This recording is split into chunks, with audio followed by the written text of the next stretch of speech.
As millions of baby boomers retire, many of them are choosing to age in place instead of moving to a facility. Whether driven by financial need or just a desire to be at home, millions are staying in their home and relying on family and paid-in home caregivers to help. But who is governing these caregivers? How do you know if they're qualified and capable of providing the best care possible? Is there a way we can become better caregivers? Joining me this morning are Dawn Worsley of the National Certification Council for Activity Professionals and Scott Silknitter, founder of Caregiving 101. Good morning to both of you. Good morning. Before we start talking, I want to read some statistics that I found quite interesting. There are 45 million family caregivers, and that number is growing. 70% of them are women. There are 70 million baby boomers. There are only 17,000 nursing homes and 35,000 assisted living facilities in the U.S. Certainly not enough beds for everyone. No. And most families cannot afford, this was shocking, $4,000 to $10,000 per month to live in a facility. This is a problem. Those families that are keeping someone at home, tens of thousands of them every day are realizing that they need help, that they can't do it on their own anymore. It's draining. Yeah, absolutely. And not to mention, a lot of money. costly. Yeah. It is. And there's no national standard. So family members really struggle to try to find a qualified, trained individual that can help with their quality of care and engage them in an activity. and when you engage them, it's more than just a bingo or arts and crafts. It takes more than that to help them reconnect, right? Absolutely. Absolutely.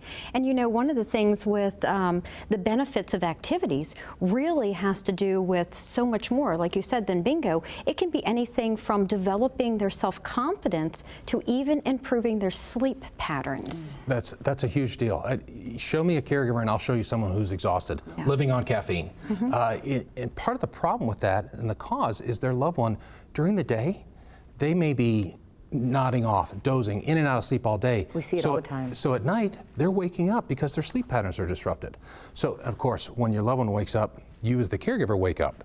So we need to engage them, and you brought some activities. Show me what they are. Anything can be an activity, even having a conversation, having a book to do Sudoku, doing crossword, even playing cards. In fact, let's use cards as a great example. A lot of national organizations say use playing a card game with your senior as something to do. But what if your loved one can't hold the cards in their hands anymore? That's right. What if they don't know the difference between a king and an ace, or don't even know what the number 5 is? That's right. That's a problem for the caregiver and the family. It is, and one of the things that as a caregiver, you have to figure out where someone is cognitively and physically, so that way you can offer an activity that really empowers them to be successful. You know, caregivers have to use communication techniques, they have to use persuasive techniques to get someone to participate. And the one thing about communication is that the same techniques that you would use to play a game of cards or a crossword puzzle, you could use those same techniques to encourage someone or to get someone to take a bath or to take their medicine or even to eat a meal. And something even like a puzzle right here? Absolutely. And how would you use this? That's a larger version of the golf tee game. Okay. So if you have pegs and you're trying to get down to one peg, a lot of folks with dexterity issues, Parkinson's, stroke, they can't hold those little golf tees. That's right. Dementia, you don't want them because you don't want them eating a small piece. Right, sure. So there's adaptive equipment to use. There's always a way to get someone to do something and do it on things that they enjoy doing. And speaking of doing, how does your organization come into play here to help? Well, I'll tell you, NCCAP for the last 30 years has been recognized by the federal government as the certifying body in activities. In fact, we have put through over 150,000 people through our education and certification process. And one of the things that we did as an organization was to take a look at that traditional certification model, because many of them work in nursing homes or assisted livings, and really we had to broaden our focus on quality of life to include all care areas. And we start with the home care certification. And can anyone become home care certified? Yes, they can. There is a criteria that has to be met. However, by going to the website, which is ncap.org, they can find exactly out that information. The other thing we want to recommend is that families use the Caregiving 101 Activities for the Family Caregiver book, so that way they are on the same page with their certified caregiver. And here's the book, the Caregiving 101. Very easy read.